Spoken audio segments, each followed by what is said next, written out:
Muchas gracias por, una vez más, acompañarnos en la Casa de la Cultura. Para que os imaginéis un poco cómo me siento, voy a cometer la impertinencia de hablar de mí misma. Veréis, mi primer contacto con Grecia fue cuando tenía 6 o 7 años, que mi padre me llevó a ver una película de Kirk Douglas que se llamaba Ulises, y aquello a mí me fascinó. Me fascinó aquel héroe tan maravilloso que había hecho un viaje, pero era muy pequeña. Tuve que esperar a tener 17 años para comprarme mi primera Odisea.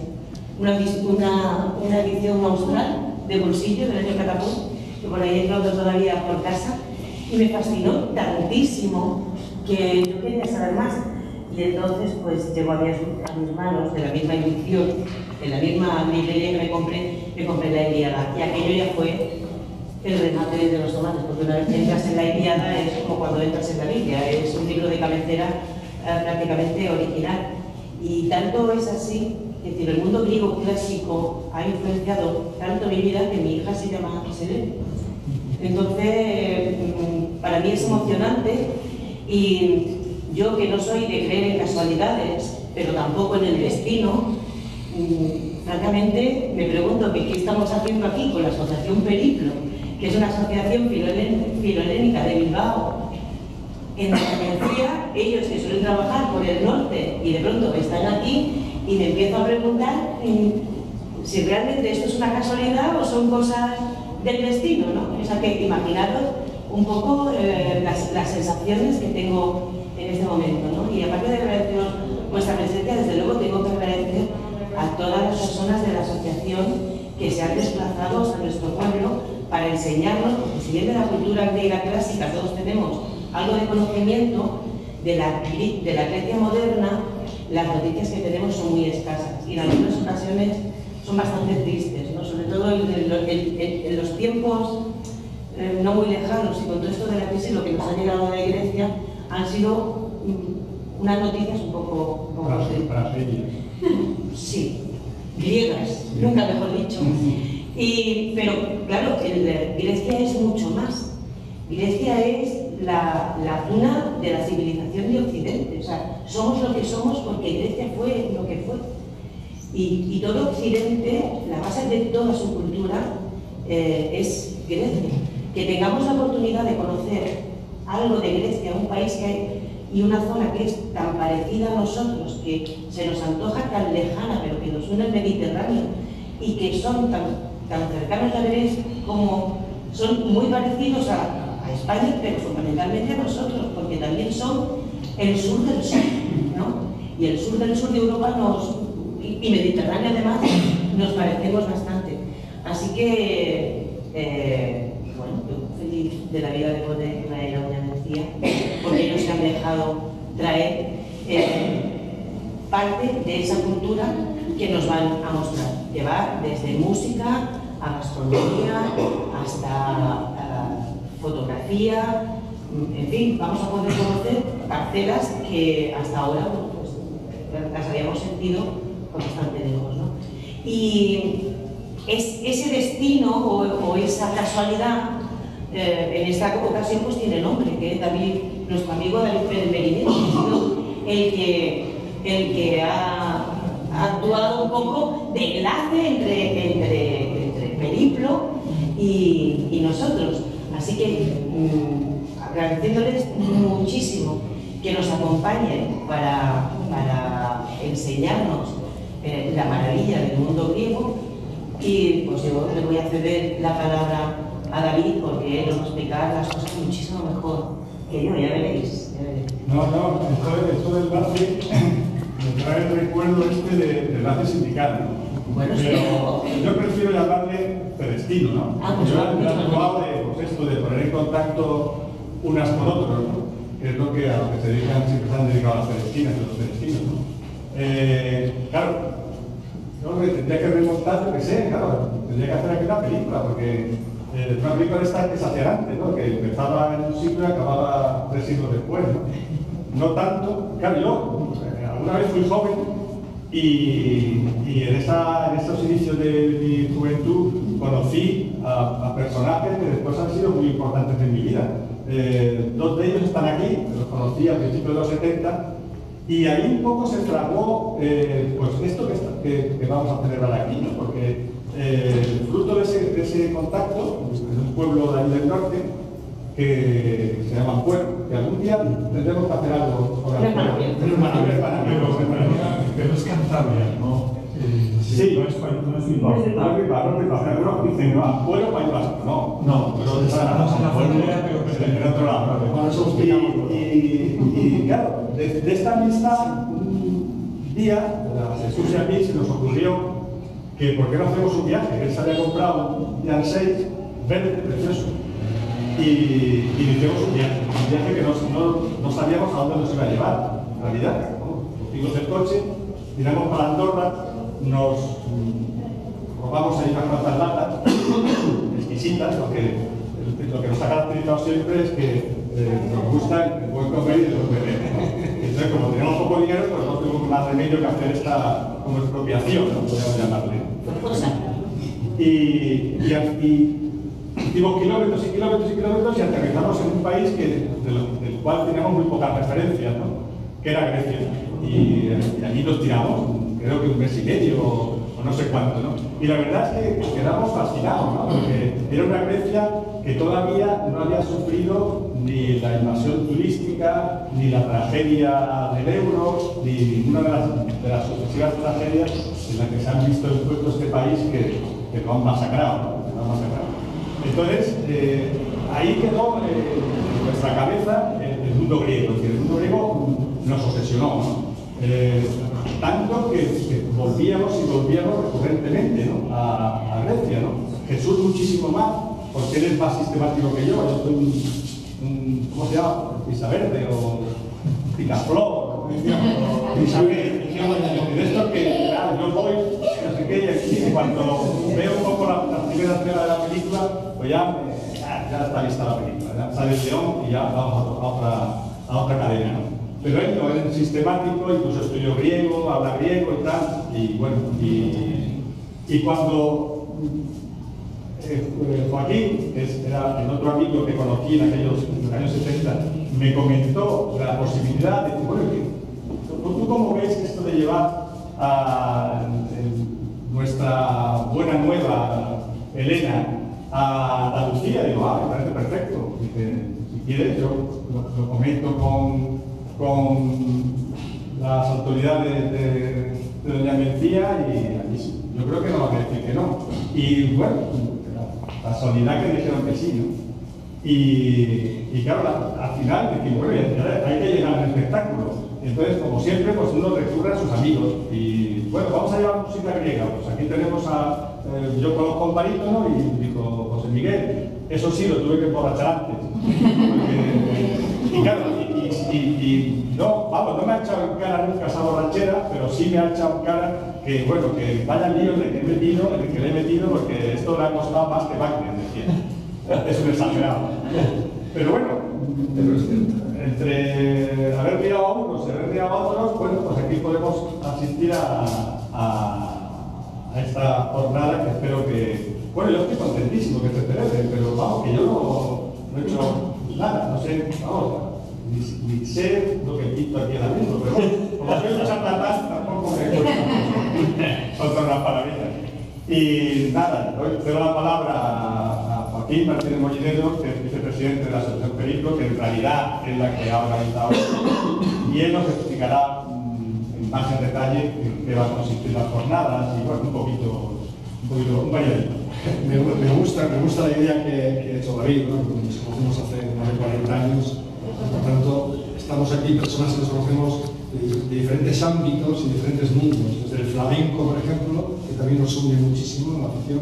Nosotros en Cantabria, en un puerto, tenemos una peña flamenca, una cosa inédita, la peña de San Lobato, que es socio, vicepresidente del señor del Medinero, y estáis invitados ahí cuando queráis, que también nunca he conocido la presidenta de nada. El presidente, el tesorero. Bueno, pues el hecho es que tenemos una peña flamenca y hemos llevado flamenco también, nosotros allí, somos las flamencas, dos espectáculos importantísimos también allí en Cantabria. Bien, la asociación firmó una película, yo cogiendo el hilo de David, de los viajes y no viajes, en parte ellos son también culpables de mis filias griegas, ¿no? ¿Por qué digo esto? Yo la primera vez que fui a Grecia, que fue hace ya, creo que 40 años, ahora que son 39 años, yo fui influenciado por el Señor Jesús Vidal, que me metió en la cabeza la cosa griega, me encendió esa chispecilla, esa cosa que, y cuando llegué a Atenas, lo recuerdo perfectamente, la primera noche llegué a Atenas, y se encendieron las luces de la Acrópolis. O sea, me impactó tanto que me quedé magnetizado por ese país, ¿no? Pero bueno, han pasado muchas cosas, muchos años, y al final, después de tantos viajes y ir y venir a Grecia, uno acaba indagando en el país, ¿no? Y ve que el país clásico que todos tenemos en nuestra cabeza, la Grecia clásica, la Grecia de Atenas, es una cosa que existió y existe realmente. Y de hecho ha venido con todo, la cultura griega clásica a la cultura griega actual.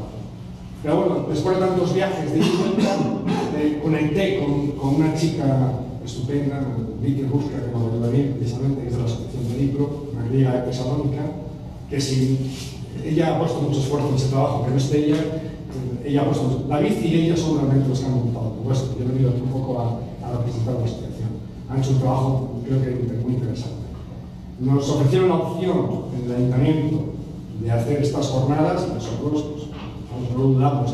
Para mí es una doble ilusión, porque además también yo soy visitante de Venecia desde hace años, desde que David se compró una casa en Venecia, habitualmente vengo a su casa, y también conozco a los venecianos un poco. Y por tanto para mí pues es una doble ilusión estar en Venecia. Quiero agradecer especialmente a la concejala de Venecia, porque sinceramente concejales que se vinculen a esos proyectos con este ímpetu y con esta colaboración, pues es francamente difícil. Nosotros hacemos todo tipo de espectáculos, en todo sitio hacemos actos culturales, conferencias, ciclo de cine griego, cenas griegas, hemos traído el teatro de Karayoshi de Tesalónica hace poco a Laredo, en Cantabria, en fin, hacemos muchas actividades. Y concretamente, la actividad que inauguramos hoy, que es la exposición de fotografía esta, es una exposición de un fotógrafo griego que es muy prestigioso, es porque es director de fotografía de la televisión pública griega, de la RT, es un chico famoso, o sea que no un buen fotógrafo. Las fotos, sí que quiero decirles a ustedes que no hay que verlas como una foto a foto, sino que el reportaje es un documento sobre una región de Grecia, una región muy desconocida incluso para los propios griegos. Yo he tenido ocasión de visitarlo hace años, curiosamente en la época en que se hicieron estas fotos, la visité a la región de Mani, que es espectacular. Y está muy cerca, me hacía mucha ilusión esta exposición, porque esta región está justo al lado de una zona olivarera de Grecia, que es la zona de Kalamata, que tiene mucha similitud con Andalucía. Porque hay que decir que los griegos, los más parecidos a los griegos actuales, digamos, son los andaluces. Eso es así. Es una cosa que yo la he constatado. Si tuviéramos que poner a dos pueblos muy parecidos, sería el pueblo andaluz y el pueblo griego. Son muy parecidos. Son dos países del sur, dos países olivareros, dos países con unos estilos musicales muy peculiares. Los andaluces tienen el flamenco, que es una música muy potente, y los griegos tienen una música muy importante, que es el reberético, que es el flamenco de los griegos. Se va a ver el domingo, esa película, si acuden, está basada en la música rebética. La música rebética. Concretamente, un autor muy famoso, muy prestigioso en Grecia, hizo mucho para la cultura popular, que es Chichanis, y la película es muy interesante que va sobre eso. En fin, vamos a asistir a una exposición que creo que es buena, es una exposición potente. Mañana tenemos una conferencia estupendísima sobre un pintor griego que es lo mejorcito del siglo XX de Grecia, que es la partida Jesús Vidal. Sí, pero bueno, esta conferencia no es exclusivamente para presentar a este pintor, sino que es un pretexto para presentar algunos aspectos de la cultura popular griega que han sido, digamos, reinterpretados por este pintor y que aparecen en sus cuadros. Yo no soy experto en arte, sino que soy filoheleno, o sea, que me gusta Grecia, y entonces he aprovechado esta conferencia, lo digo por si a alguno no le interesa demasiado el arte o piensa que no está dentro de su esfera de emociones, pero que sepa que también es una forma de introducir a aspectos de la cultura popular griega. Y bueno, y luego el domingo tenemos, el sábado tenemos como como estoy hablando, sigue haciendo un paso aquí, pues resultó ser una cosa muy curiosa, ¿no? Porque David me llama una noche y me dice, oye, mira, que es que tenemos que hacer una cosa, que tengo un amigo que canta canciones en griego, la hombre. Entonces me llama por teléfono, ¿no? Sí, pero es que él necesita un guitarrista para un músico. Entonces una amiga mía griega enlazó con un conocido suyo La segunda botella, pues. que también lo tendremos aquí mañana, y con ese guitarrista que ya conocía a través de no sé quién, se liaron, luego resulta que el guitarrista le conocía a él, es decir, todo ha sido una carambola tremenda, ¿no? Han generado un grupo, han generado un trabajo muy importante sobre los dos compositores, digamos, más importantes del siglo XX griego, como son los Manos Theodorakis y Manos Hatzidakis. Ellos han preparado un repertorio muy ambicioso y esperamos con ansia el concierto Creo que podría José Miguel, ¿no? Dar una pinceladita de lo que va a hacer. Y luego ya por último, el domingo, bueno, perdón, el sábado, es una cosa que queríamos hacer, lo que nos parecía muy interesante, haremos una cata de aceitunas negras, para que las personas de aquí, que es una zona olivarera, para que contrasten, ¿no? Si son mejores o peores, o les gusta más o menos. Vamos a traer cuatro especies de aceitunas, 4 varietales de aceitunas de 4 regiones distintas de Grecia, para que ustedes puedan probarlas y degustar de ellas e intercambiar entre nosotros las opiniones que nosotros presentamos. Y por último, pues ya el domingo daremos una película que, como decía Jesús, es una película que narra la historia de uno de los mayores genocidios que hubo en Grecia. En España es muy poco conocido. En la ciudad de Tesalónica, que tenía 120.000 habitantes, los nazis mataron a 55.000 y se llevaron en un día. A 55.000. Y todos eran judíos sefardíes. Es decir, eran gente que hablaban el antiguo español en las casas. Que todavía en Grecia hay gente que habla este idioma. No sé, yo he estado hace escasamente 15 días en el museo en Tesalónica, he estado hace 15 días en el museo de los sefardíes de Tesalónica. Es una emoción que te rompe el corazón. Lleno de nombres, todos castellanos. Familias enteras, sacas enteras. Y ves a gente que viene de Canadá, de Estados Unidos, buscando a su familia, ¿no? En el museo ese. Se van a 50.000. En esa película se ve muy bien lo que pasó en esa época en los museos de la Segunda Guerra Mundial y cómo los judíos desaparecieron en Tesalónica, así, plis-plas, los judíos desaparecieron. Es decir, que, bueno, sin más, no me quiero extender mucho, sí que me gustaría que el músico, que el cantante que nos va a dar el concierto el sábado, os dé unas pinceladas sobre lo que podemos oír el sábado. Muchas gracias.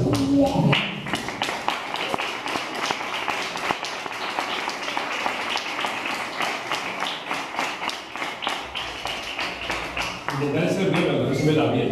Yo soy mandaíno, es decir, a mí me han dicho que viniera aquí a cantar, a dar confesión, ¿no? Como ya lo he dicho en varias ocasiones, es decir, no es la vez primera que estoy aquí en Doña Mencía, ya hemos venido a lo largo de los últimos años, más o menos, y en 2 ocasiones en 2 conciertos. Y no sé cómo surgió, creo que efectivamente que yo te dije a ti que sí, que yo también canto canciones en griego. Y es cierto que yo también estudié griego clásico, igual que muchos en el instituto, estudié un año de griego contemporáneo. Y yo pensaba que sabía algo, pero cuando me he puesto a estudiar todo este inmenso repertorio me he dado cuenta de que realmente sabía muy poco.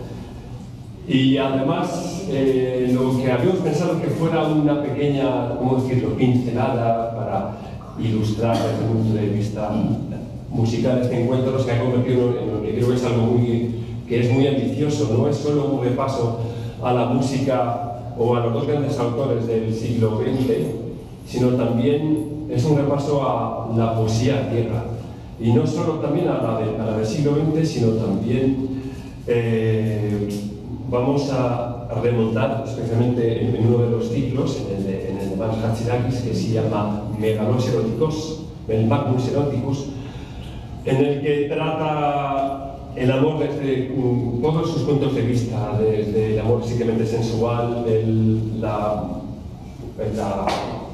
la relación de amor entre la madre y el niño muerto, el hijo muerto, la relación homosexual entre hombres y entre mujeres.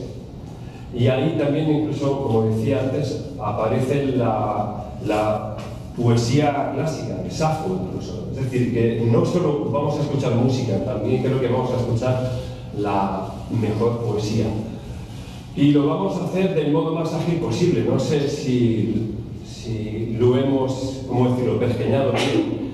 Queremos no solo cantar, sino también queremos contar lo que vamos a cantar. Creo que hace falta un poco de ilustración de lo que vamos a escuchar y de las palabras que se van a cantar.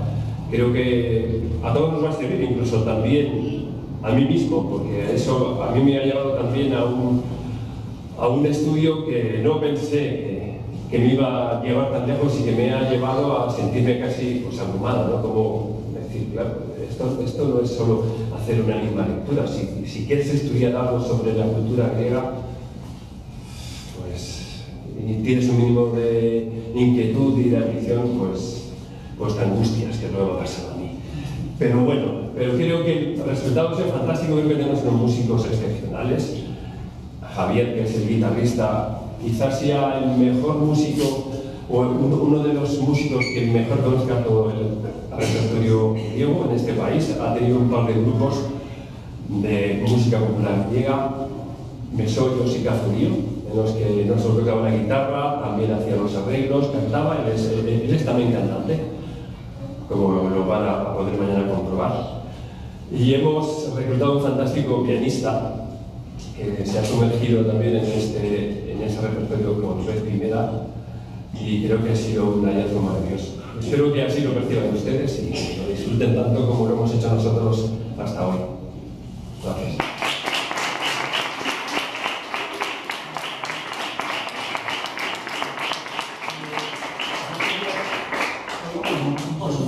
No, quiero matizar lo que hemos dicho antes, que me parece a mí también que Andalucía y Grecia son los verdaderos representantes de esa especie de mediterraneidad que tanto reclaman.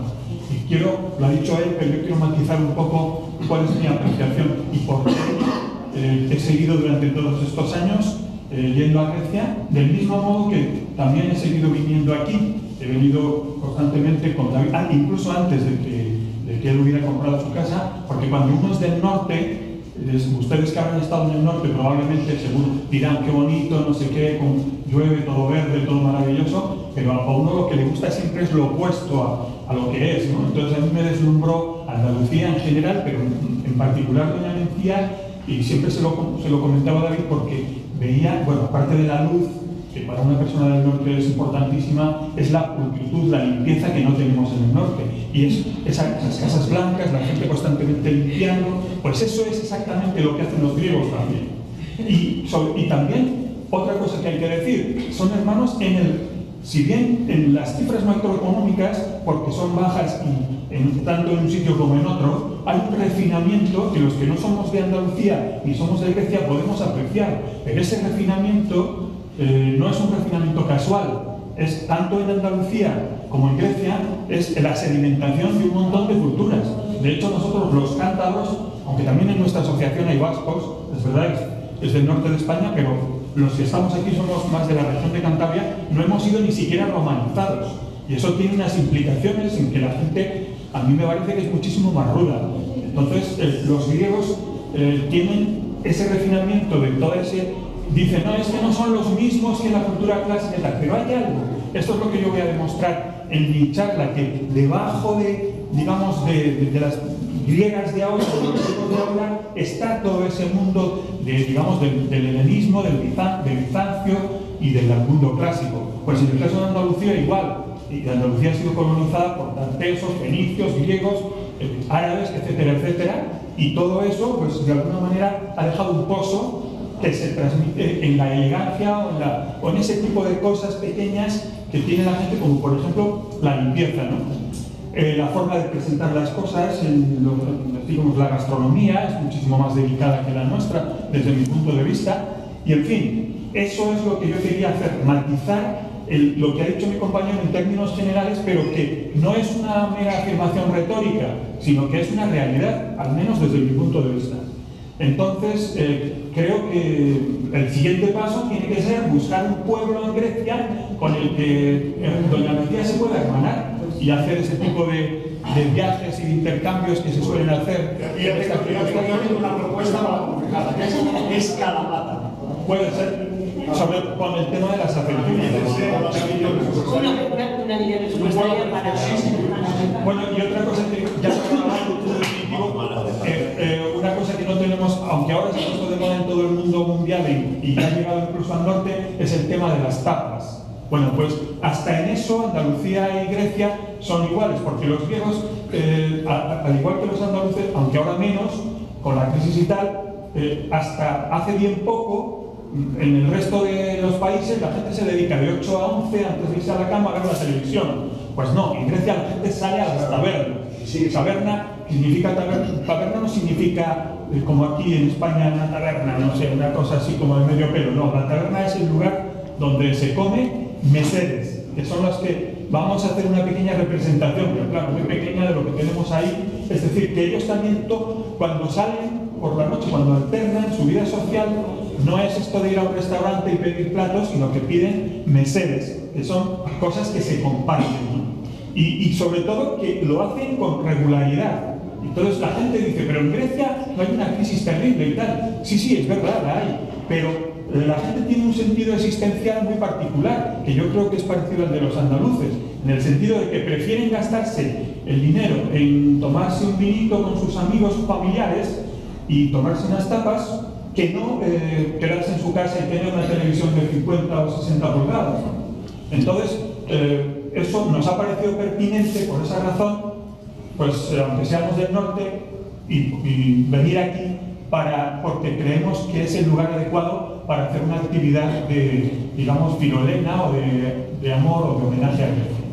Confiemos en que se produzca este intercambio y podamos viajar de un sitio a otro con facilidad, aprovechando programas de la Comunidad Europea o algo así. Ya hubo un encuentro aquí con una asociación hace mucho tiempo de un pueblo, además de la zona de Tesalónica, Galatista, donde fuimos allí a pasar unos días, además viviendo, eran los intercambios del programa de la Juventud en Europa. Estuvimos viviendo a la familia y luego esta gente estuvo viviendo aquí. Y una cosa que a mí me impactó de ese sitio fue que cuando llegamos, claro, nos meten como si fuera la Casa de la Cultura, ¿no? Y nos ponen a todos allí y ellos en el otro lado, ¿no? Y un poco fueron eligiéndonos a ver quién se iba a casa de quién. Pero lo más peculiar fue que por la noche, es decir, una plaza chiquita, vamos, rodeada de los edificios que había allí, pues tenían una mesa entera y comimos en la plaza del pueblo, todos los integrantes, más la gente que había allí. Había música, gente tocando pues allí en la taberna, en el barecito allí al lado, y la verdad que echamos unos días maravillosos en la zona, pero lo que más recuerdo tengo yo o lo que más me impactó fue esa relación de pueblo de todo el mundo en la calle, vamos, como a lo mejor podía haber aquí hace mucho tiempo, ¿no? que hemos perdido, ¿no? Los griegos dicen una cosa que digo, traducida así sería: nos han quitado todo, pero no nos quitan la calle. Es así. O sea, ellos se niegan a quedarse en casa. Nosotros vamos a salir a la calle. Nos lo quitan todo. ¿Las pensiones? Sí, pues a la calle. Y están en esta guerra y siguen saliendo las tabernas y siguen consumiendo las tabernas. Es así, eso es así. Tienen mucha determinación ellos en ese tema. Bueno, después de la inauguración tenemos una muestra de productos, de unos platitos que hemos puesto de griegos para que podamos degustar todos, una serie de cosas, y ya lo explicamos ahí. Pero antes si queríamos... Yo voy a decir que tenéis programas tanto de las jornadas como del programa de mano del concierto de mañana en la visita Borja de la Puerta, ¿vale? Sí. Ya vamos a ver si un breve vídeo de minutos, no dura mucho, sobre la exposición de esta exposición, que nos muestra un poco la región a la que se refiere el reportaje fotográfico que están viendo ustedes aquí.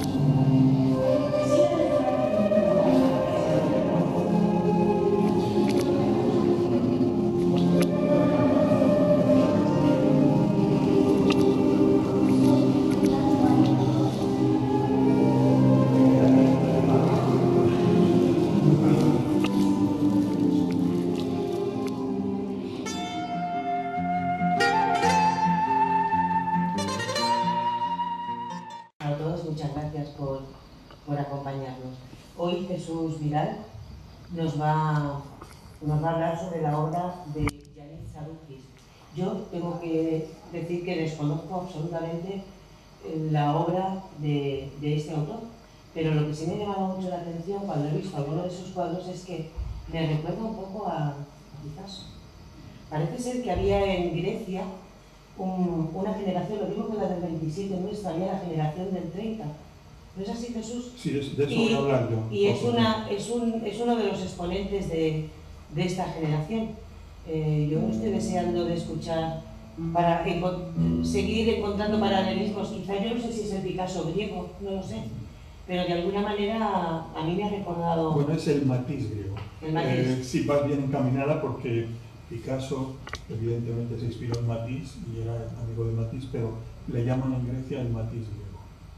Pues Jesús, aquí nos tienes expectantes, cuando quieras. Bueno, se me olvidó, como con esta dispersión y tal, teóricamente teníamos que haber visto este vídeo, que es con música de Manos Hachidakis.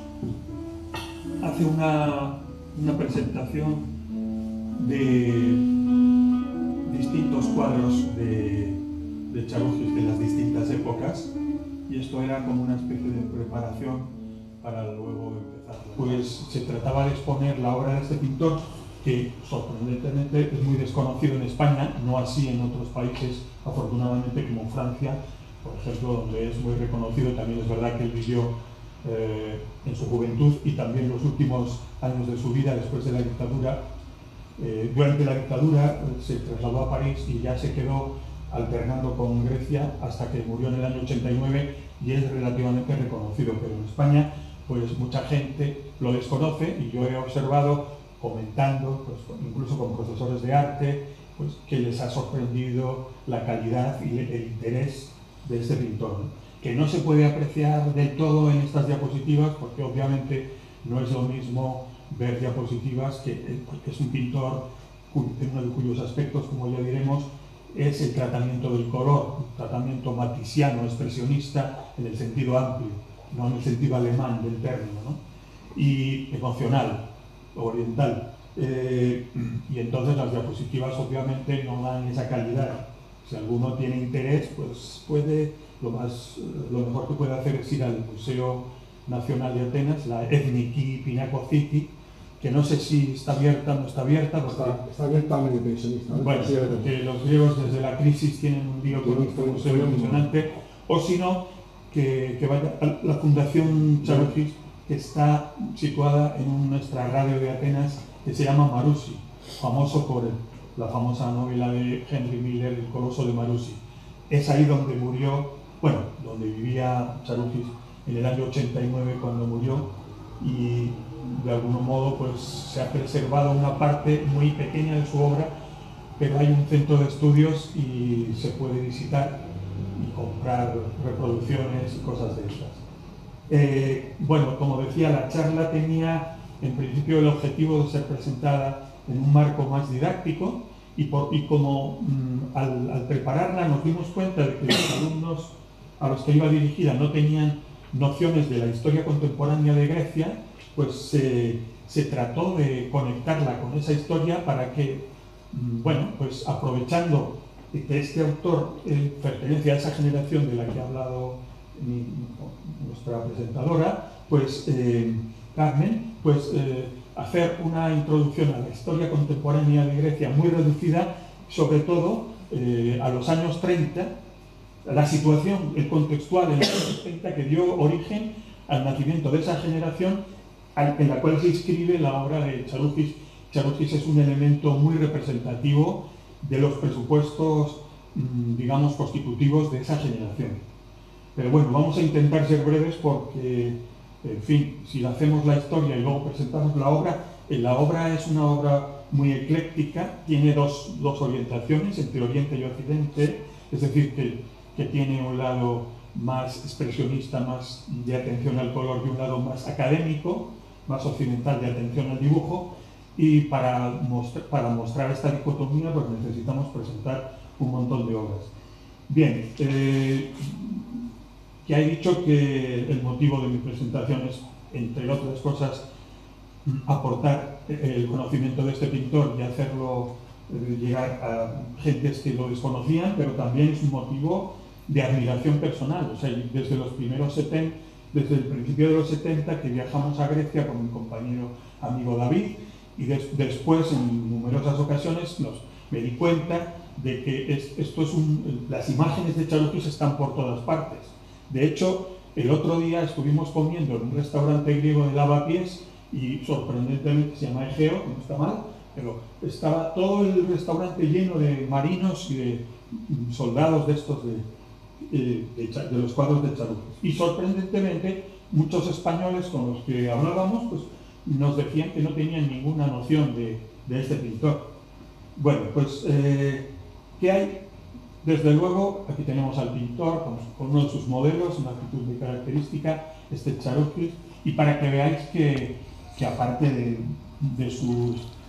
Ya hemos visto una pequeña retrospectiva de toda su obra, pero que es una persona que sabía dibujar cuando se ponía y sabía hacer una pintura más académica. Esto es un autorretrato suyo en uno de sus últimos años.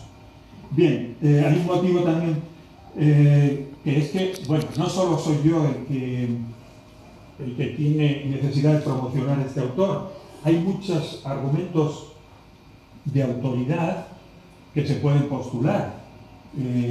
Por ejemplo, uno de sus compañeros de generación, Nikos Gachos, muy famoso porque es uno de los autores de las letras que va a cantar José Miguel esta tarde, dice: Charukis asocia la sabiduría del pueblo antes de que se convirtiera en masa anónima con el saber y la perfección de un ser extremadamente cultivado. Si Charukis no existiera, el cielo tendría miles de astros menos. Bueno,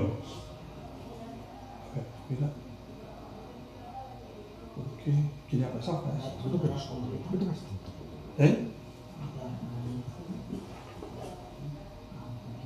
Ahora.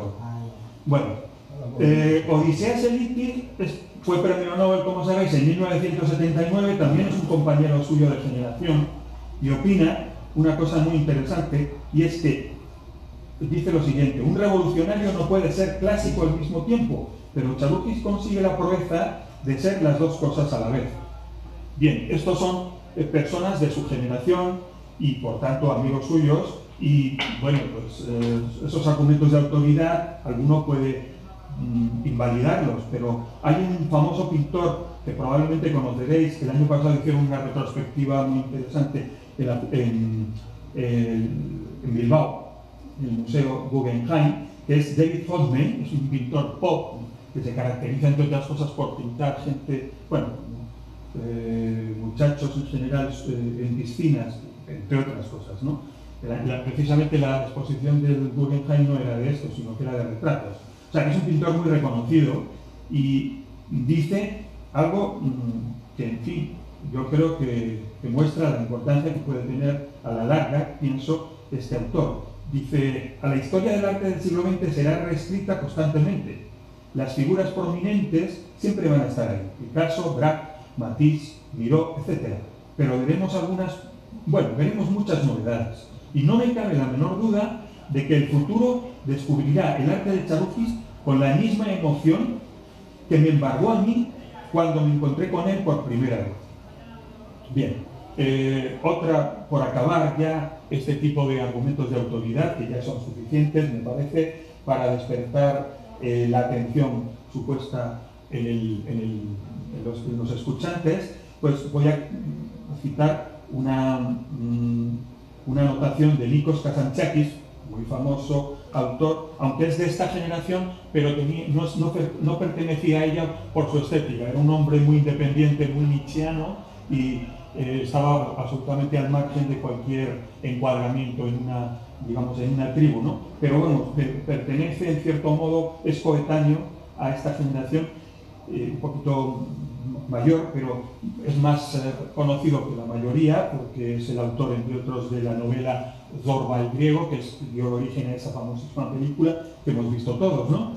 Y dice una cosa que tiene mucha relación con algo de lo que hablaré posteriormente, y es la afición que tiene Charukis a la pintura de las caras de Fayún. a una pintura romana de la zona egipcia de los siglos I-III después de Cristo, que tiene esta característica que Charukis ha captado, ¿no?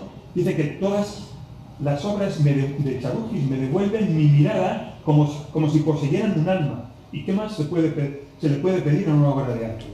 Bueno, otra cuestión, otro motivo por el cual se me ocurrió iniciar esta charla es un motivo personal de agradecimiento, porque yo tuve la suerte de conocerlo personalmente de una forma completamente tangencial. Un día en el Teatro de Epidauros, pues estaba viendo una representación y vi que entraba él con Melina Mercouri.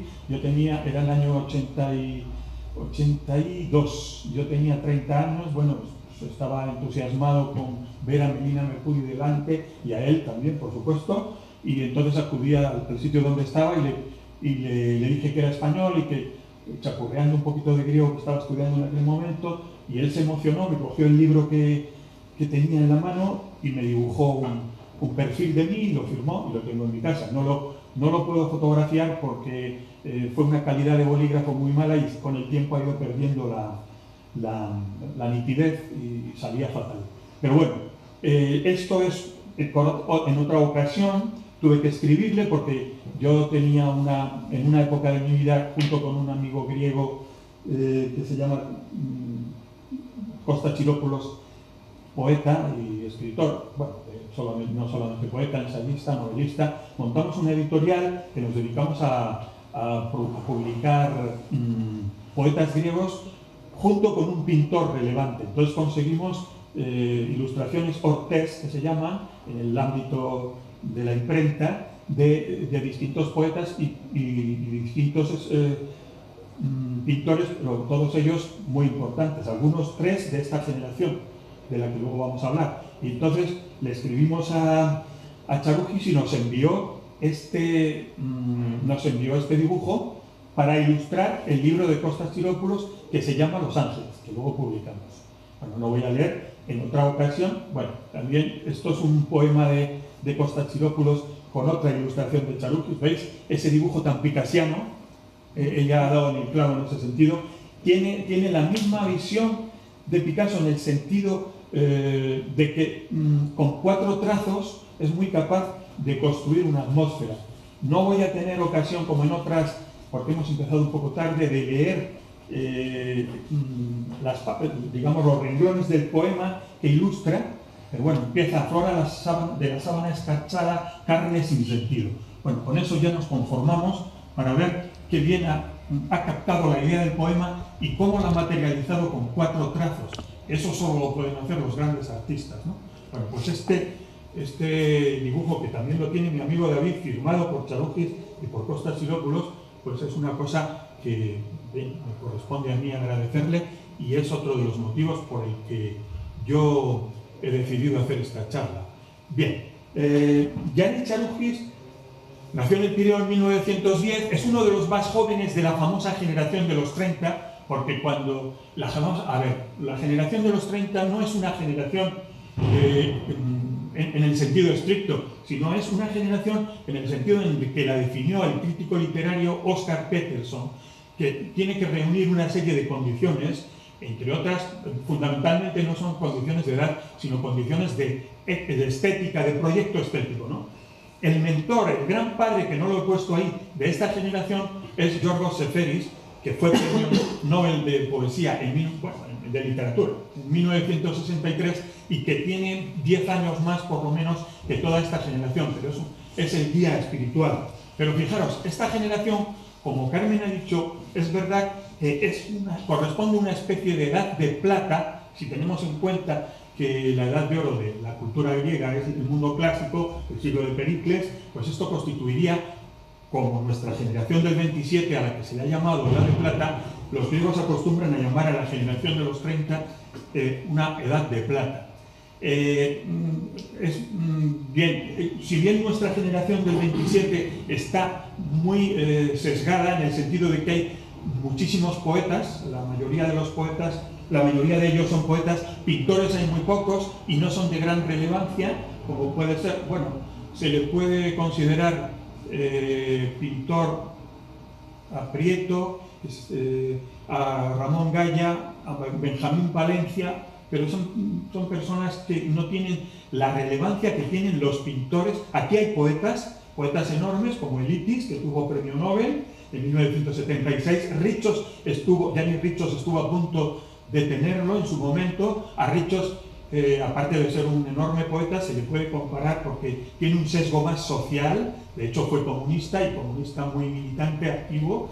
Se le compara con Alberti en su última época, o bien más propiamente con Pablo Neruda. De Gaccios ya hemos hablado. En un principio era surrealista, pero un surrealismo que después pasó como todos ellos, ¿no? Como hizo la generación del 27 nuestra, con el surrealismo que lo hispanizó de algún modo, le quitó los aspectos más mecánicos, esto de la escritura automática, y se quedó con el aspecto más psicoanalítico, más emocional, ¿no? Pues Gaccios acabó siendo un enorme letrista. Chircas es el único miembro de alguna manera destacado en el ámbito de la prosa. Ocurre también en la generación del 27 nuestra, que hay muy pocos prosistas y son demasiado poco considerados, como por ejemplo Rosa Chacel. ¿Pero por qué razón? Pues porque en esos años los prosistas están centrados en la estética vanguardista y no por ejemplo, en el caso de Joyce. Y Joyce pues produjo el Ulises, que es una enorme obra, pero es de difícil lectura, y muchos de ellos pues produjeron novelas que, sin tener el talento de Joyce a lo mejor, o sin producir el asombro que produjo Joyce con su innovación, pues son novelas que no son demasiado populares, requieren un lector demasiado atento. Pues Chircas tiene un libro que es emblemático en la literatura griega, que es Ciudades a la deriva, que tiene también esa técnica un poco poliédrica, ¿no? más de la literatura americana en este caso que de Joyce. Pero bueno, que hay pocos prosistas, como ocurre con nuestra generación. En cambio hay muchos y buenos pintores. Aquí tenemos a Hachikiriakos Gikas, que es digamos el el cubista por excelencia de la pintura griega, pero no es un cubista a lo Braque o a lo Picasso en su época cubista, sino que es un cubista helenizado. O sea, utiliza el paisaje griego y por tanto se aproxima, y los colores son muchísimo más emocionales, con lo cual se aproxima más al cubismo más amable de Juan Gris, ¿no? En Gonópulos es pintor y poeta. Nikéforos Bretakos es también del estilo de Riccios, es un poeta comprometido socialmente. Podría ser una especie de Miguel Hernández, lo que pasa es que murió joven también, pero tiene ese lado existencial que tenía Miguel Hernández antes de reconvertirse, hacerse poeta social. Y Carolus Kuhn es un enorme escenógrafo, o sea, una persona que ha innovado el mundo de la representación de las tragedias, ¿no? Ha hecho cosas que luego han inspirado a Charugis en sus escenografías, y no solamente en sus escenografías, sino en sus puestas en escena, ¿no? Ha introducido la vanguardia en el mundo de la escena griega, por ejemplo, representando tragedias en un parking, ¿no? Y cosas de este tipo. Bien, uno de los mentores intelectuales, aparte de Seferis, del que hablaremos un poquito, pero no mucho, es Yorgos Theotokás, que es un crítico, es literato y crítico, pero que luego no ha tenido la relevancia que han tenido los otros. En cambio, sí que tiene relevancia. Toda generación tiene un manifiesto, ¿no? Hay un punto, digamos, como aquí en la generación 27, el homenaje a Góngora, pues hay un momento que es el momento inaugural, el momento seminal de la generación. En este caso es la publicación de un manifiesto que se llama Το Ελεύθερο Νεύμα, significa el espíritu libre, en el que expresa Yorgos Theotokás el miedo a que el helenismo quede encerrado en el estrecho espacio balcánico en el que estaba constreñido.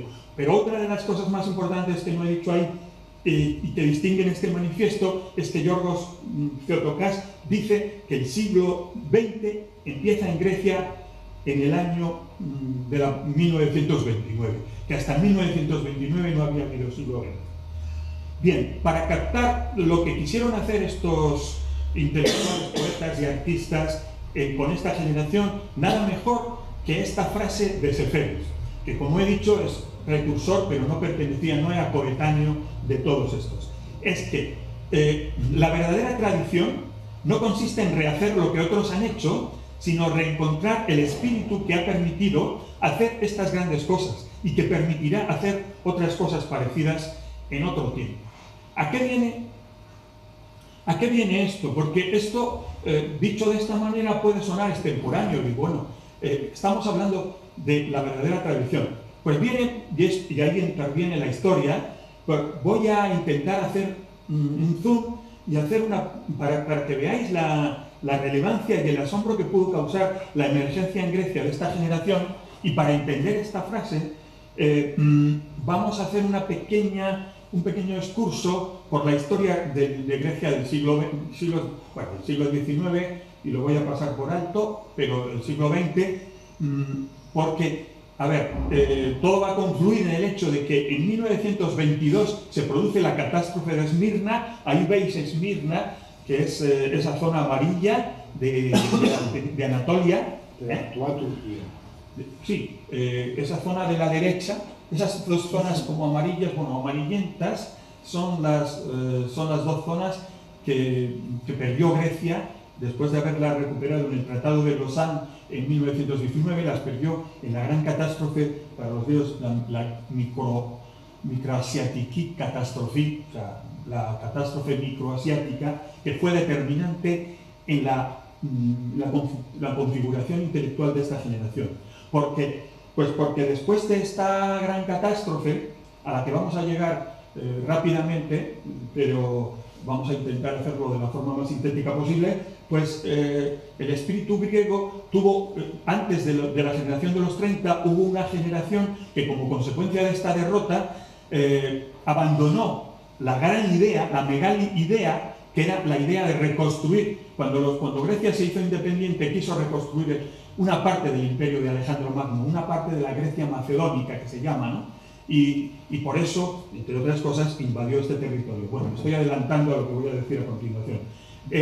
Pero entonces surgió una generación en la que los poetas abandonaron, o sea, querían centrarse en, digamos, en la Grecia clásica, como diciendo, bueno, hemos perdido esta batalla, no somos nadie, estamos humillados, pero nos queda la Grecia clásica. Entonces hubo una especie, lo que se llama la paleolatría, una especie de adoración hacia el pasado, como algo parecido a lo que, no sé, pudo ocurrir más en nuestra generación del 98, cuando el desastre de Cuba y Filipinas, pues hubo una especie de adoración del pasado colonial español y de Castilla como elemento espiritual, el que inventen ellos de Unamuno, etcétera, etcétera.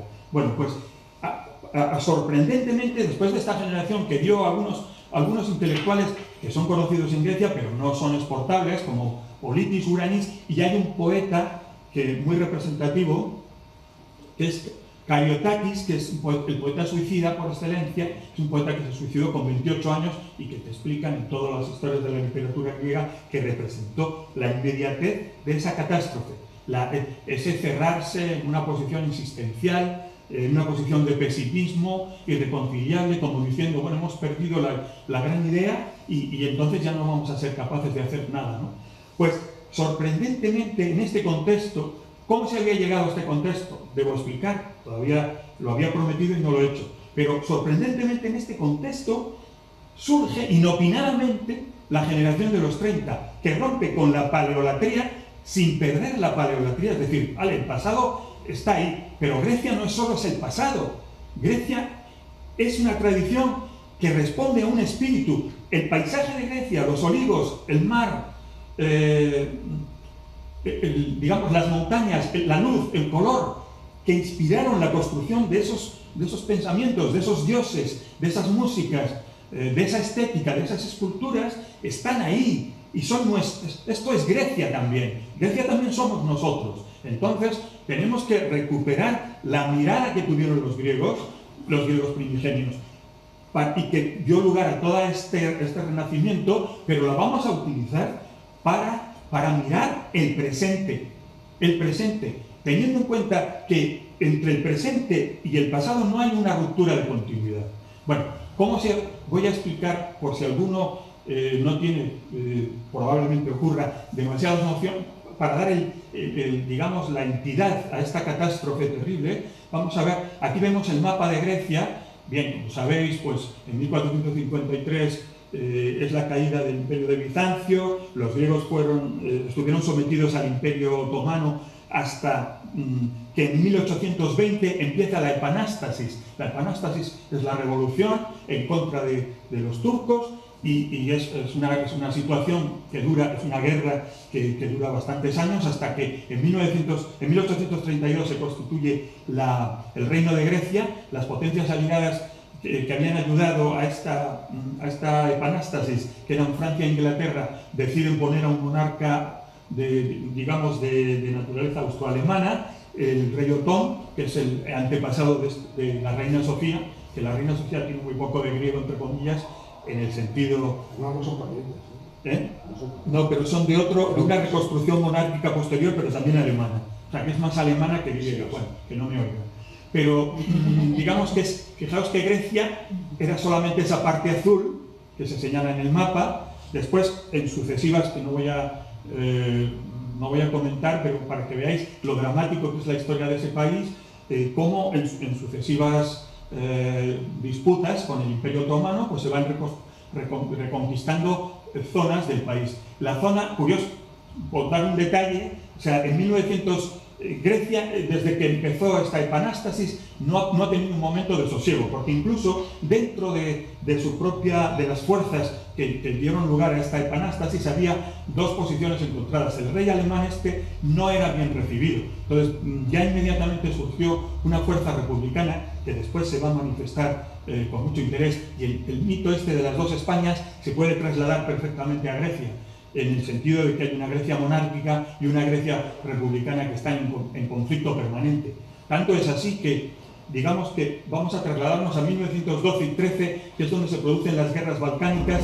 Son unas guerras en las que Grecia se alía con Serbia y Macedonia, con Bulgaria en un caso, en el siguiente no, y consigue, por ejemplo, tomar Tesalónica, que es la segunda ciudad importante de Grecia. Imaginaros un país que hasta 1913 su segunda ciudad no fue, no perteneció a su territorio.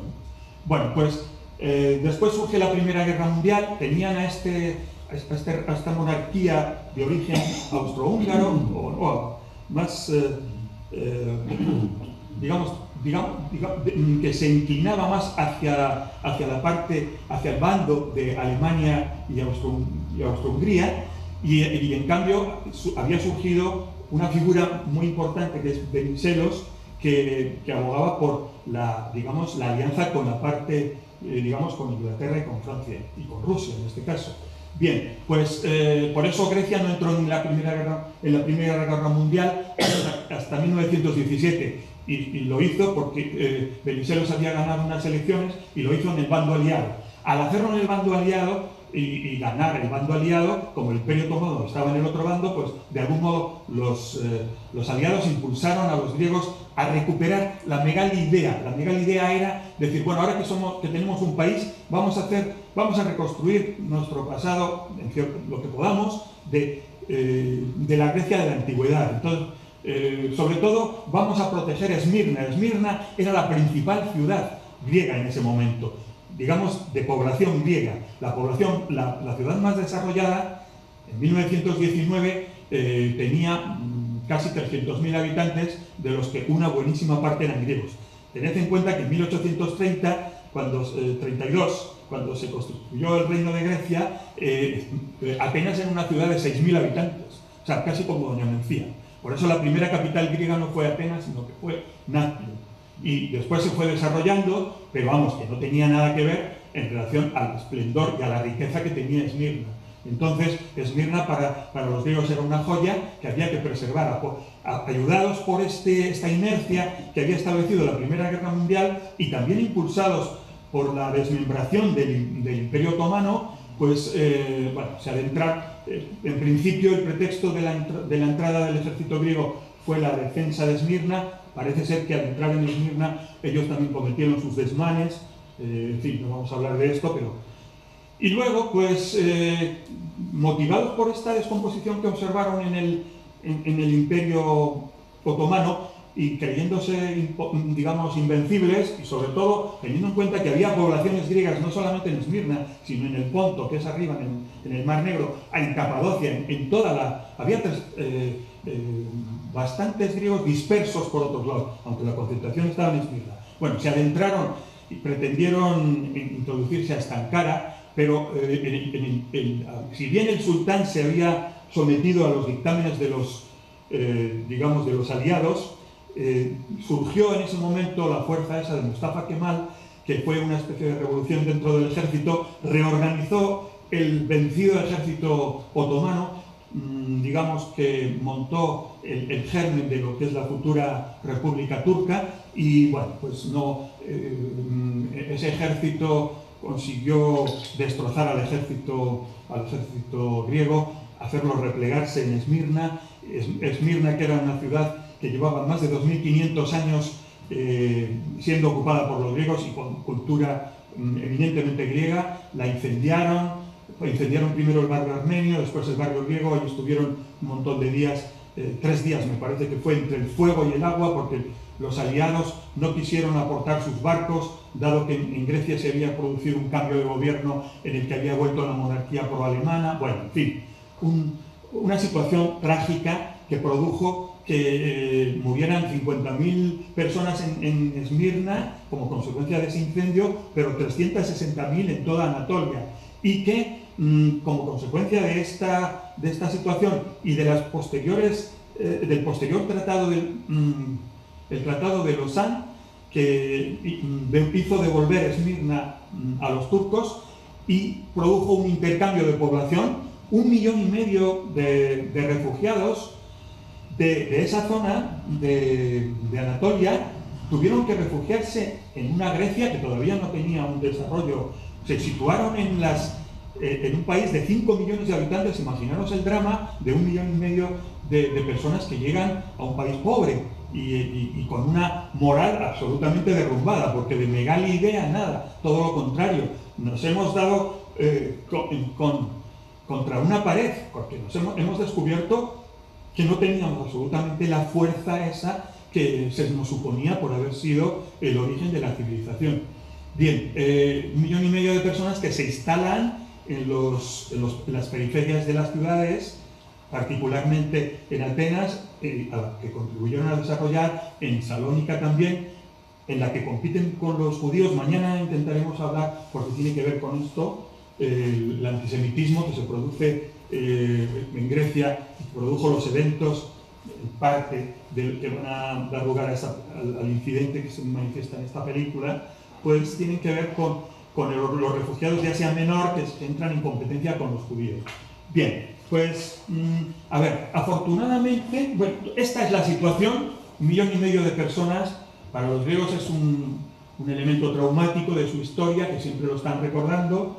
Los refugiados se instalan en barrios, se concentran en barrios, tienen una forma de hablar que es muy peculiar, e incluso muchos de ellos ni siquiera hablaban griego, porque estaban ya tan otomanizados, por decirlo así. Se eligió el procedimiento de la religión. Habían conservado la religión ortodoxa, pero vivían en poblados rodeados de turcos y habían perdido las nociones de griego. Entonces, imaginaros el drama de trasladarse de tu tierra, dejarlo absolutamente todo, personas muchas veces con cualidades intelectuales y con propiedades muy notorias de clase media.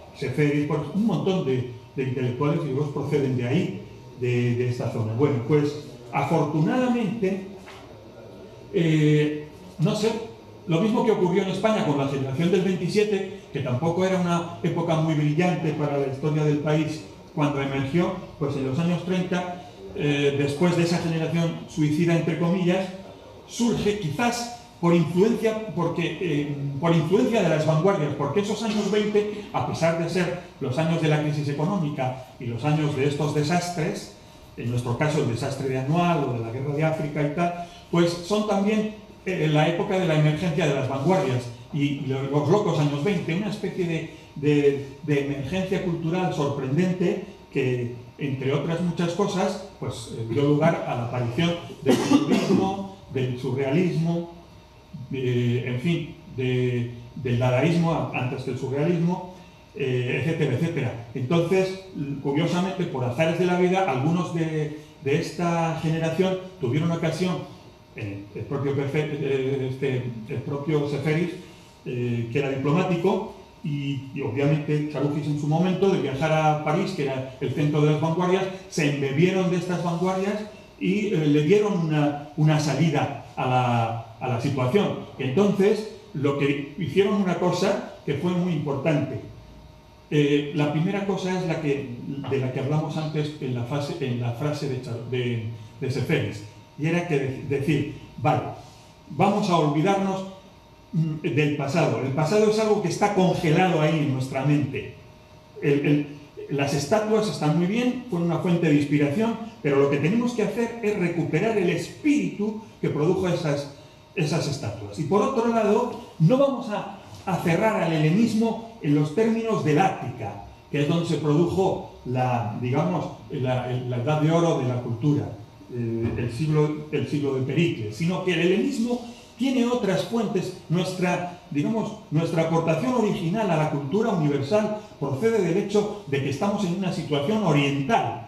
Y aquí tenemos un trozo de un poema de Cavafis, que es otro que no pertenece a esta generación, pero que tiene un espíritu a la hora de tratar el pasado que se puede poner en parangón con la forma de ver el mundo de esta generación. Y es que utiliza el pasado para hablar del presente. Y por ejemplo, este trocito es muy representativo de su forma de ver la situación. Que no sintamos vergüenza de la sangre que de Siria y de Egipto corre por nuestras venas. Honrémosla hasta con jactancia. ¿Esto qué significa? Significa que el helenismo no es solamente, digamos, el mundo clásico, sino que es todas las aportaciones que ha habido durante la expansión de los griegos y la proliferación de las comunidades griegas a lo largo de todo el mundo. Ya sabéis que los griegos con Alejandro Magno llegaron hasta la India. Obviamente allí no se produjo no ha dejado demasiadas huellas, pero sí que las ha dejado en lugares remotos, como Egipto, por ejemplo, donde la cultura helenística, incluso ya durante los romanos, se siguió manteniendo, ¿no? Y entonces, bien, vamos a reinterpretar el pasado. No lo vamos a olvidar, pero lo vamos a reinterpretar. Y un ejemplo de esta forma de ver el mundo muy exitosa y que dio lugar a una explosión de creatividad en esta generación, lo tenemos en este cuadro de Charufis, cuya estética de algún modo está inspirada en las títeres, en las marionetas de Karagiozis, los colores, los perfiles, pero está intentando reproducir el mito de Ifigenia, ¿no? El sacrificio de Ifigenia.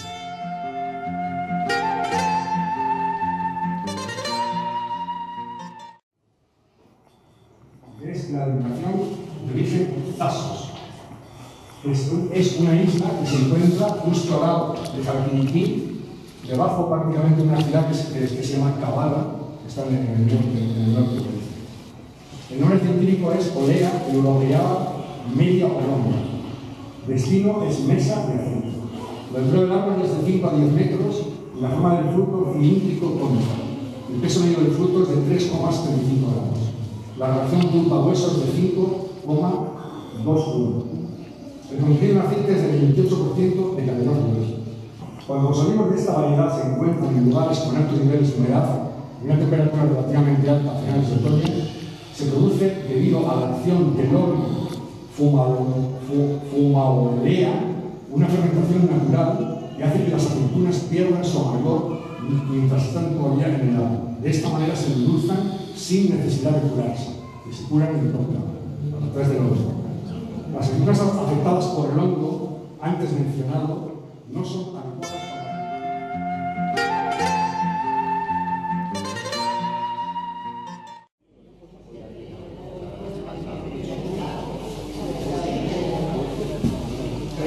Bueno, pues buenas tardes.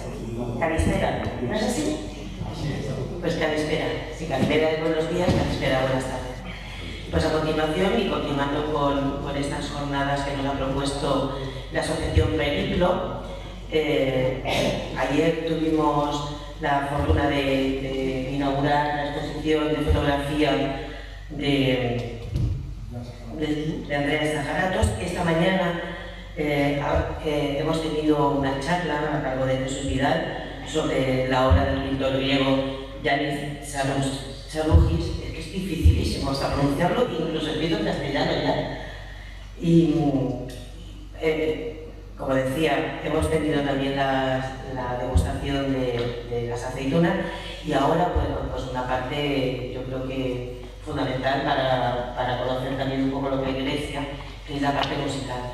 Para eso esta tarde nos van a acompañar los músicos Javier Velasco, guitarrista, Luis Gustavo Prado, que es pianista y compositor, y el barítono José Miguel Baena, que es un conocido de Doña Mencía.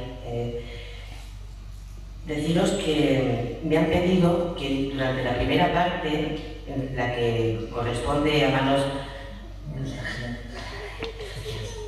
Hachirakis, que no se aplauda durante toda la primera parte, porque así ellos pueden continuar y pueden hacerlo tal y como ellos quieren hacerlo. Y la segunda parte va a estar dedicada a Mikis Theodorakis, que a Mikis lo conocemos yo creo que prácticamente todos. Os voy a dejar con Paqui de nuevo, y él nos va a explicar un poquito más. Gracias. Buenas noches de nuevo a todos. Solamente unas breves palabras al respecto del concierto a que vamos a asistir esta noche. Para mí es una gran sorpresa, porque el origen de este concierto se fraguó a través de David Pérez Merinero, que está por aquí presente, que casualidades de la vida, un amigo suyo, que es cantante, pues me sorprendió un día, una noche, cantando unas canciones griegas. Él le guió mucho y le convenció para hacer un concierto en me decía. Estamos asistiendo esta noche a un estreno, no un estreno menor, estamos asistiendo a un estreno de una música culta, de una música maravillosa, y que además de una calidad y una dificultad de interpretación bastante alta. Simplemente decirles a ustedes que los dos músicos a los que vamos a homenajear esta noche aquí, fundamentalmente, son Mikis Theodorakis y Manos Hachirakis. Son, digamos, los dos músicos más importantes de la segunda mitad del siglo XX en Grecia. Hachirakis ya falleció y Mikis Theodorakis todavía está entre nosotros. Tiene, creo que la juventud de 92, me gustaría que ha hecho ahora, 22 años, todavía sigue vivito y coleando. Decirles a ustedes que la música griega, a veces, porque es muy poco conocida fuera de las fronteras griegas, nos lleva un poco a desenfocar el asunto. Yo simplemente voy a dar tres pinceladas. Todo el mundo ha escuchado la versión Zorba griego, la película Zorba griego, de Mikis Theodorakis, y todo el mundo pensaba, yo también lo pensaba cuando iba a ver las primeras veces a Grecia, pensaba que se trataba de una canción, de una música popular de Grecia, puramente popular. No, no es así. La película, la música de Zorba es una música que se hizo Theodorakis para la película Zorba. Pero sí es cierto que tiene muchos toques griegos y se basa básicamente en una especie de feilético, que es un estilo de baile de música y de música de Grecia. Fundamentalmente hay, para resumir, que extender mucho más, en Grecia podríamos hablar de tres estilos musicales globales de Grecia. Hay más, pero tres estilos fundamentales. Uno es la música que trajeron los que fueron expulsados de Asia Menor, que fueron 1,5 millones, que trajeron de Esmirna un estilo musical que se llama el rebético, que recaló principalmente en el puerto del Pireo y en la ciudad de Tesalónica. Esta música es una música, digamos, de bajos fondos, y la podríamos relacionar, podríamos decir, que así lo dicen ellos también, es un poco el flamenco de los griegos, la música del flamenco. Luego está otro tipo de música, que es la música laicó, que es la música popular, que también tiene raíces del rebético, estilo griego, pero es más, digamos, música popular. Lo que vamos a oír esta noche, básicamente, es una mezcla de ambas cosas. Es porque estos dos músicos, Hachirakis concretamente, tuvo el acierto de elevar a culto, elevaron de culto la música popular que oía en Grecia, la hizo culta. Son músicos de formación clásica que recogieron las raíces de la música popular griega y lo elevaron por encima. Y por tanto, a este estilo, que es muy difícil de definir en España, que se llama enterno, es lo que vamos a escuchar esta noche. Es lo que se llama la música culta griega. Sin más, y con el deseo de que ustedes disfruten de estos dos músicos maravillosos, Mikis Theodorakis y Manos Hatzidakis, le quiero dar la entrada a los músicos esta noche que nos van a acompañar, empezando por ustedes, del pueblo de Doña Lucía, que es el barítono madrileño José Miguel Baena. No sé si pasan o no pasan. Bueno, pues digo, Luis Gustavo Prado, pianista y compositor, y Javier Velasco, que es el guitarrista que les acompaña esta noche. Que lo pasen bien.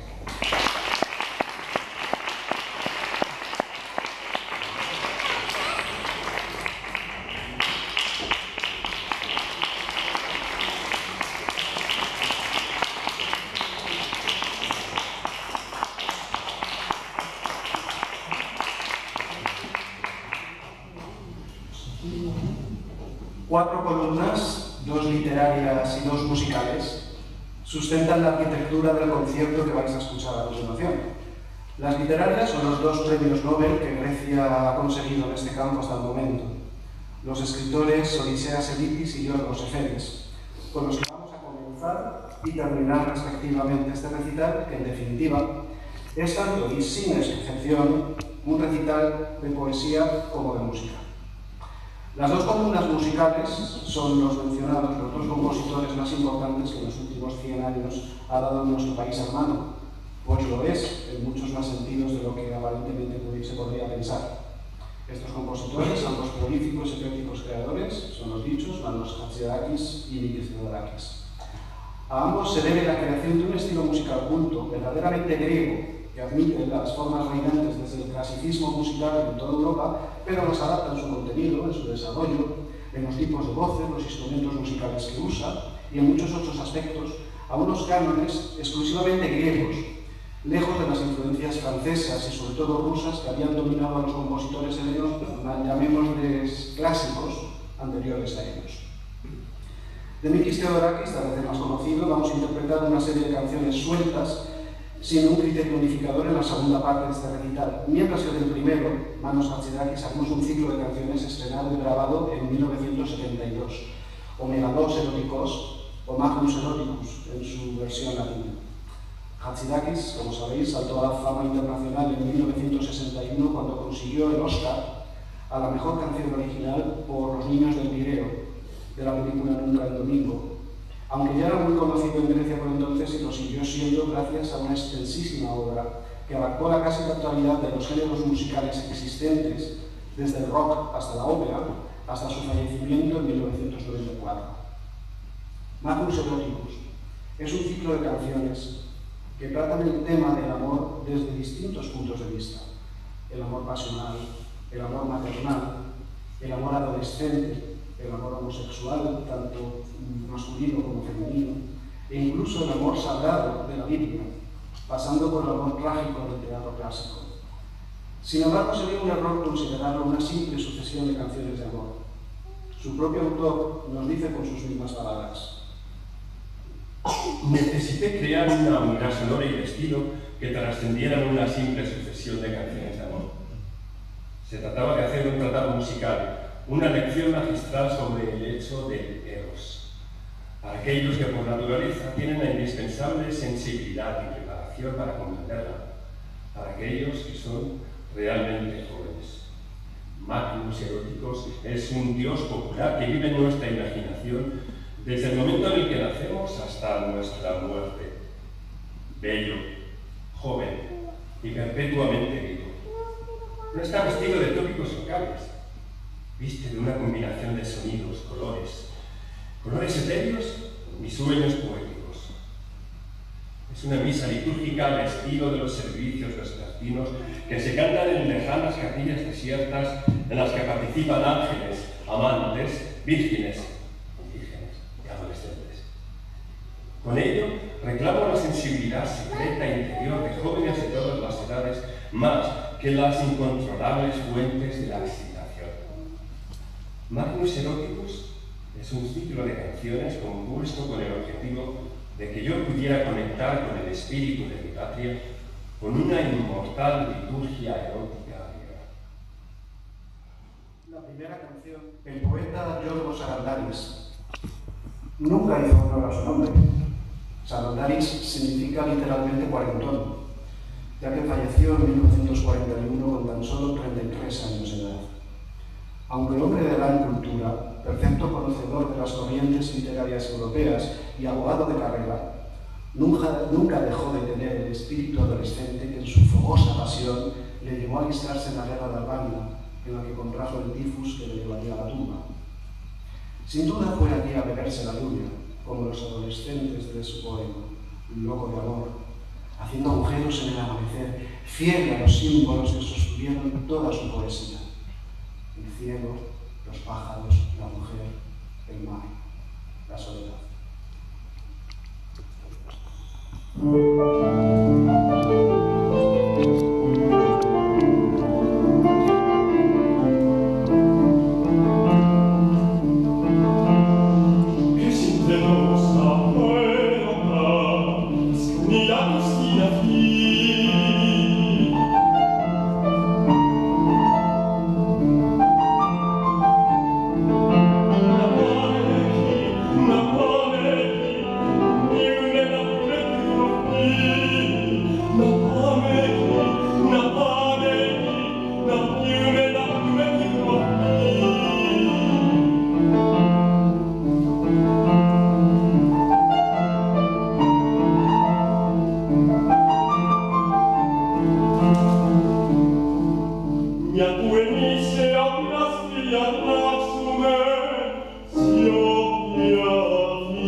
Dicen algunos lingüistas que el origen etimológico de la palabra abril remonta hasta Afrodita.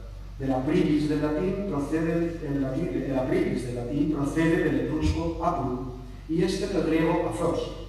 Sea o no exacta esta teoría, lo cierto es que nos viene muy bien para presentar la canción posterior, Abril mío, y de nuevo emplea Theodorakis versos propios en los que canta el hervir de sentimientos amatorios con la llegada de la primavera. Se llena el barrio de canciones y besos, y chica se llama Elena, pero algo no sé.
Bien, para concluir estas jornadas, nada mejor que ver esta película, que es una representación de lo que puede ser el cine griego.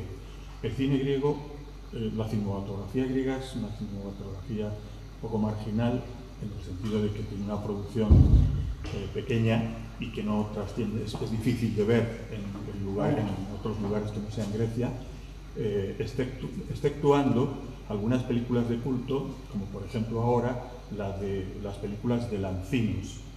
En su momento también tiene figuras muy destacadas como Theo Angelopoulos, que es un referente fundamental en el mundo del cine porque es un innovador del lenguaje cinematográfico, es un autor muy genuino que, en fin, casi todo el mundo que estudia cine conoce y admira. De todos modos, el cine popular griego, el cine más comercial, no se suele estrenar en la mayoría de los casos. Hay una película más popular como es Zorba el griego, que en griego es Alexis Zorba, que sí que casi todo el mundo ha visto, que es una película de un director que se llama Kako Yannis. Y la película que vamos a ver ahora es una película que ha tenido un éxito tremendo en Grecia, porque es una película bastante comercial, es decir, tiene un visionado bastante amable, no es innovadora en el lenguaje, pero sí que es muy interesante desde el punto de vista de la temática que aborda. Está basada en una novela que fue éxito en su día de Yorgos Skavardonis y de alguna manera ha conseguido varios galardones que son, por ejemplo, el Premio Nacional de Cine. Esta se estrenó en 2015 y consiguió varios galardones parecidos a los que aquí en España llamamos Premios Goya.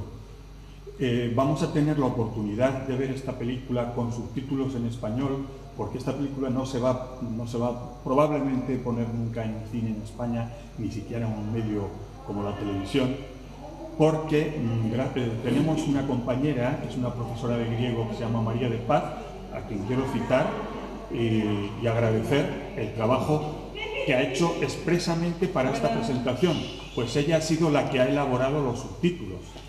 Como verán, los subtítulos, bueno, indican que la película, y esto es una de sus peculiaridades, está hablada en 3 lenguas distintas.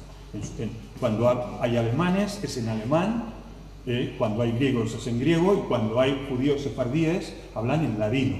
Y eso se indica en los subtítulos, pero bueno, cualquier persona podía haberlo apreciado solamente con oír la fonética de cada lengua. Bien, ¿por qué hemos elegido esta película? Porque considerábamos que era una película de algún modo representativa de un hecho que tiene mucho que ver con las conexiones entre la historia griega y la historia española, ya que la película trata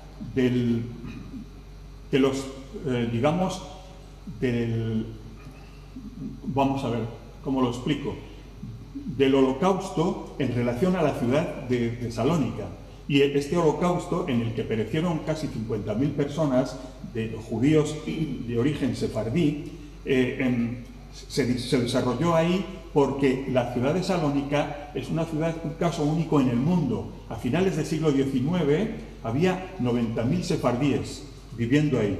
O sea, que era una ciudad mayoritariamente sefardí. Ya cuando se produjeron los hechos, los hechos que narra la película son del año 43, había unos 60.000 judíos. Parece ser que algunos lograron escapar antes de que se produjera este genocidio, pero digamos que la ciudad era un elemento, desde siempre ha sido una referencia para lo que podría ser el mundo judío, puesto que los fundadores del Estado de Israel, alguno de ellos muy conocido como Ben Gurión, viajaron a Salónica para observar cómo era la ciudad, porque era una ciudad judía muy peculiar en el sentido de que no solamente tenía los típicos comerciantes enriquecidos, sino que los judíos formaban parte de todos los estratos de la población. O sea, había judíos, había obreros, había empresarios, había profesiones liberales de todo tipo.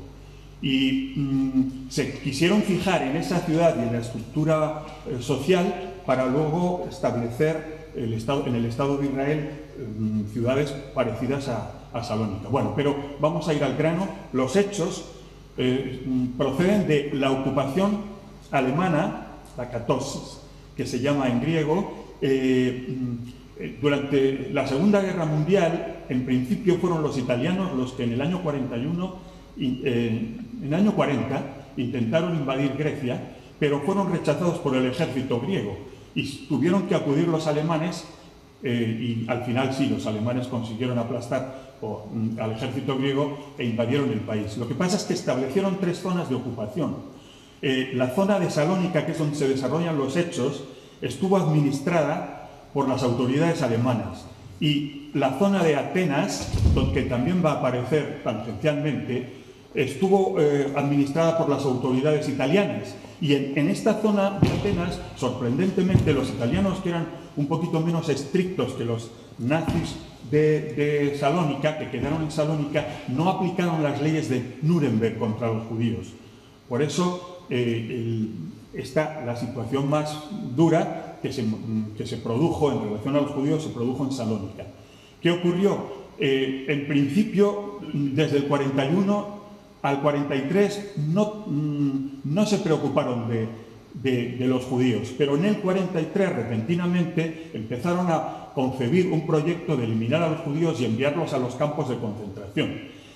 Lo que ocurre es que como en ese momento en Tesalónica había un cónsul español que se llama Francisco Romeras, este cónsul español intentó que Franco y las autoridades franquistas, teniendo en cuenta que estos judíos eran españoles, entre comillas, de origen, los admitieran, y hizo bastantes maniobras, y parece que las autoridades franquistas no se manifestaron en contra, pero tampoco se manifestaron a favor, de tal modo que los nazis acabaron presionando para que, bueno, se decidieran en un caso u otro, y este señor, este cónsul, pues empezó a dar pasaportes españoles, acuciado por la situación, porque vio que las autoridades de Madrid no reaccionaban y que al final iban a acabar deportando a los judíos. Consiguió salvar a 600 judíos de una manera u otra, unos desplazándolos a Atenas, que es donde estaba, digamos, la ocupación administrada por los italianos, y a otros proporcionándoles el pasaporte español. Pero de esos son muy pocos en comparación de los 50.000 que fueron deportados a Auschwitz, y de los cuales solo volvieron con vida aparentemente en 1950. O sea que la ciudad de Salónica perdió su carácter sefardí. Pero todas estas cuestiones son el trasfondo de esta película. Pero bueno, para hacerla más amable, para que sea más de ficción y para que tenga una intriga más progresiva, se ha añadido un elemento que no es imaginario, aunque está en la novela de la que parte el guión, que es el amor imposible, entre comillas, de una judía y un ortodoxo. ¿Por qué imposible? Hay que explicar algo al respecto. Sorprendentemente, en esa ocupación alemana de Salónica, no solamente los nazis eran antijudíos, sino que había una parte de la población griega, que era la parte más conservadora, que eran también bastante antisemitas. Y esto también se refleja en la película, eran colaboracionistas de los nazis. Otros judíos, como por ejemplo la chica que aparece en la película, en cambio, formaban parte en conjunto con otros griegos de la resistencia, eran miembros del Partido Comunista. O sea, como la sociedad judía, como ya he dicho, era una sociedad estamentada en clases, pues unos tomaron un partido y otros tomaron otro. Y en los hechos que refleja esta película son precisamente que quiere reflejar de algún modo la actitud de los griegos al respecto de la población judía. Todo esto se desarrolla el centro de la conspiración de estos resistentes, entre los cuales están estos dos amantes, pues es la usería. Usería es es el lugar donde se vende uso, es una taberna especial donde venden ese licor que se parece al anís y se toma mezclado con agua, y de Vasilis Chicharis. Y esto está basado en México, incluso dicen el fado, es una música de ambientes de bajo fondo, es música de los rebetes. Los rebetes son como los flamencos, los punkis, diríamos. Algún crítico griego dice que eran los punkis de aquella época, ¿no? Pero es porque es una música que se desarrollaba en tabernas, en lugares marginales, siempre habla de gente que está en la cárcel, de gente que consume drogas, de prostitución, de desamor, pero de desamor macarra, entre comillas, y en cambio Chichanis, Vasilis Chichanis, que poseía esta usería donde se desarrollan los hechos de la película, elevó, en cierto modo, el rebético a otra categoría, porque cambió las letras de las canciones y las hizo más homologables con sentimientos de desamor o de desarraigo que no son necesariamente propios de la población carcelaria, ¿no? Para acabar, vamos a decir que la película en español, sorprendentemente, se llama Domingo Sombrío. A mí me sorprende porque en griego se llama Useri Chichanis, es como decir Casa Chichanis o Taberna Chichanis. Pero dándole vueltas me he preguntado por qué le han llamado Domingo Sombrío. Pues muy probablemente, casi con toda seguridad, es porque una de las canciones más representativas de este autor, Vasilis Chichanis, es Domingo, que no es sombrío, yo lo traduciría por Domingo nublado.